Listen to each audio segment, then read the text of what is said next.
Are your developers ripping you off? In this video, I'm going to give you some red flags to look out for, as well as specific advice on how to avoid getting scammed.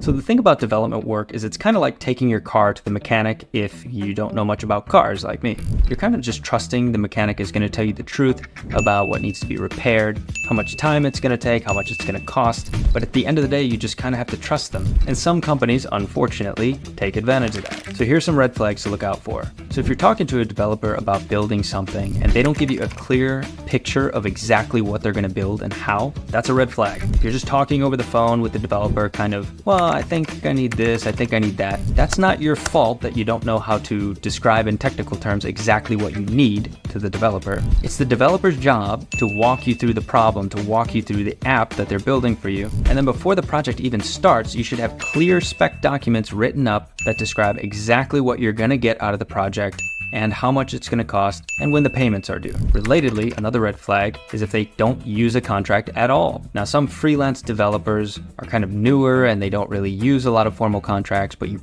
always want a contract to cover yourself and even the developer in case you have miscommunications about something. And then if they do provide a contract, you want to make sure it's not needlessly confusing. Now, always obviously run it by a lawyer and have the lawyer explain to you things that you don't understand. But a lot of times developers will try to use confusing words to try to make it sound like the work they're doing is more profound and should be paid a higher rate. Which brings me to my next point. Even outside of the spec document, if you're talking to them on a Zoom call or a phone call, have a couple questions you need them to clarify, and they kind of give you the runaround or refuse to clarify certain things or just say it's too hard to explain, that's a red flag. Yes, as a developer, I know that it can be pretty easy to over-explain things and it can be tough to dumb things down, but your developer's job, in part, is to explain things in ways that you understand, is to make development approachable for someone who's not a developer, right? So make sure if they're using fancy terminology or confusing language, you ask them to clarify and make sure they don't have any reservations about clarifying what they mean.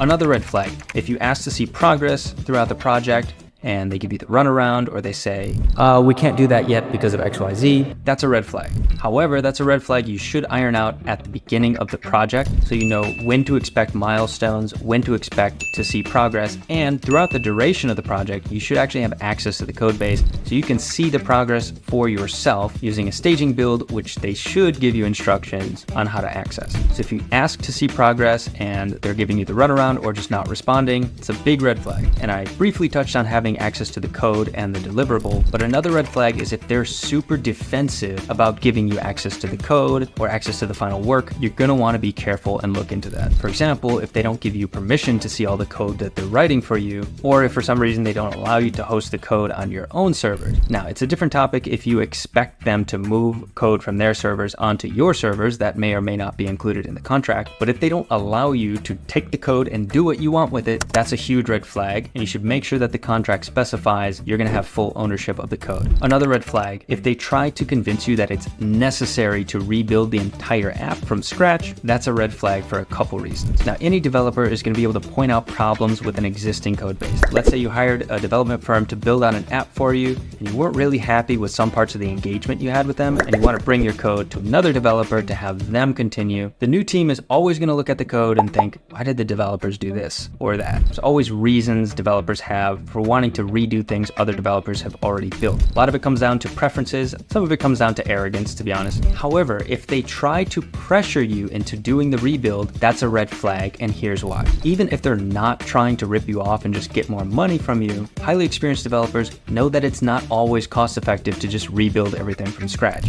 And they should be able to work with you and your business constraints to come up with the solution that's right for you. And sometimes that solution just means cleaning up a few areas of code and building off of what already exists. Trust me, I've been there many times when it feels like a whole rewrite is necessary, but after I sit down and think it through a little bit more and discuss business needs and constraints with the customer, I realize we're going to have to get creative with some workarounds and refactor certain sections of the code instead of writing the whole thing from scratch. And an experienced developer is going to know the 80-20, right? The 20% of work that you can do to fix 80% of the problems. Moreover, a more experienced developer is going to realize that even if you did have the budget to rewrite the entire thing everything from scratch, there are going to be new bugs that get introduced in the software and new parts of the code that you realize are less than ideal. So this idea that you could just rebuild everything from scratch and it's going to be all rainbows and sunshine is kind of a pipe dream in most cases. But even if for some reason it is absolutely necessary, make sure your developers explain why. Again, in layman's terms. And if they can't do that, then they might just be trying to get more money from you. Okay, so here's one more red flag, and this one you're probably not going to encounter very often. Certainly not from developers you're already working with. This is more of like a cold email, cold phone call kind of thing. But if you're getting an email or a phone call from someone you don't know, or from a number or email that looks suspicious, and they're using the word urgent a lot, or virus or something like that, it's probably a scam. I've noticed a lot of SEOs do this, where they try to convince you your website is just the worst thing ever. If you just pay them, they'll fix everything. So be careful of forced urgency. Developers, especially ones that you've never worked with before, shouldn't be trying to push you into a paid business relationship. And by the way, if you actually do suspect it is an urgent issue, just pay a third-party independent developer on Fiverr or Upwork to take an hour of their time to verify this other developer is telling the truth. And by the way, you can do that with the rebuild situation too. If a development firm is telling you you need to rebuild the whole thing, but then you see this video and you think, maybe I don't need to rebuild the whole thing, hire another development team or just another developer to take a look at the code and see what they think. Okay, so now with red flags in general, these are just hints that something might be going wrong. These are just things you want to look out for, but it doesn't necessarily mean you're being scammed. They just mean you want to look a little bit deeper into the issues to make sure everything is going well. Okay, so now on the more practical side of things, how can you avoid being scammed in the first place? Make sure that the developer or team that you're looking to work with has a live portfolio of websites or apps that they've built. If they have mobile apps on the Android or iOS app stores, take a look at them. Take a look at the ratings. Look at the comments people are leaving on the apps. Are people having trouble? Are the ratings bad? What's the quality of the software that they've written? What's the quality of the apps that they've built? Same thing with websites. If you're hiring a web developer, they should have a live portfolio of recent websites that they've built out. You can actually go to those websites and take a look around for yourself. Make sure the developer you're looking to work for also has references you can talk to. You don't actually have to call up the references to confirm, but if a developer can't come up with any references for you, at least 3, that's definitely a red flag, and you probably want to stay away from that. I touched on this earlier too, but you want to make sure you have a lawyer review the contract before you sign and enter into a working relationship with the developers. And that contract should specify that you have full ownership of everything and can basically do whatever you want with it when the project is all said and done. Now, when you are working with developers, make sure they're giving you regular updates without you having to ask. You should probably iron out a regular update schedule before you even start the project, so you know what to expect and the developers know what you're expecting of them in terms of keeping you updated on their progress. Also, make sure that you keep your own data safe and that you have copies of everything. For example, if you have a customer database that the developers need access to, you might want to consider giving them just a subset of the database so they don't have the whole thing to work with until maybe the very end of the project.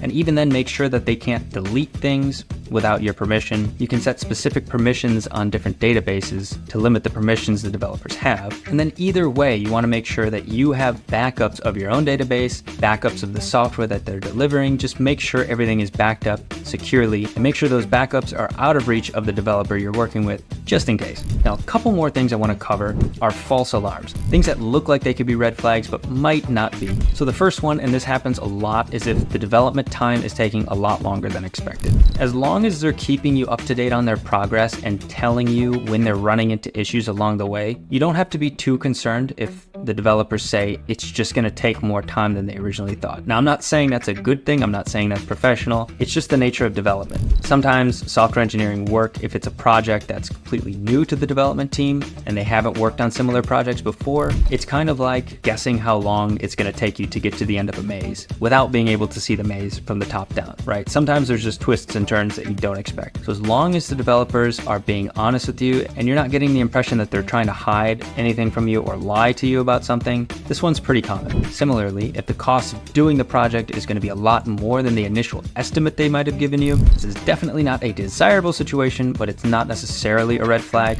because assuming they just gave you an estimate at the beginning of the project, now that they're neck deep into the project, they're closer to the problems that they're working with, so they know exactly what it's going to take to actually get those things done. However, However, if this does happen, the developers, as usual, should be able to explain why, in layman's terms, things are going to take longer or cost more, and they should be willing to work with you on reducing the scope of the project to stay within the ideal budget and timeline. So if they need to simplify a certain feature to get things shipped sooner, they should discuss that with you without you having to bring it up. So then the last one, if you're requesting a new feature and they give you a really high price for that feature, hear them out. That's not necessarily a red flag to begin with. There's a lot of situations where clients want something done a certain way, but then halfway through the project or even at the end of the project, they kind of change their mind and decide they want something done a different way. To someone who doesn't have development experience, it might just seem like a really simple change, but the developers who are actually in the trenches doing the work might be faced with some pretty big problems implementing a new feature that you request or swapping out something for another thing, etc. In a lot of cases, developers quoting you a higher price than you expected could, I say could, like not all the time, but could be considered a green flag, because it could mean that they really took their time to understand what you needed and how to safely get that integrated into the code base without using workarounds or clunky behavior. And you actually find with the companies that try to save the most on development by hiring the cheapest developers or rushing their developers the most, they end up with the worst code because the developers are so pressed for time that they build out the quickest, clunkiest hacks they can possibly put in place just to get things out the door. So if the cost of getting something done is unexpectedly high, it could be because your developers are planning on taking the time to build it out the right way instead of implementing workarounds that are going to make your app or website clunky or less secure. But again, as with everything else, they should be willing to explain things in layman terms and also work with you on making sure that new feature fits within your business constraints and needs. So hopefully using this advice, you can prevent some unwanted situations and have your app built out without worrying that you're getting ripped off. If you found this useful, hit the subscribe button and I'll see you in the next one. Well, make sure that the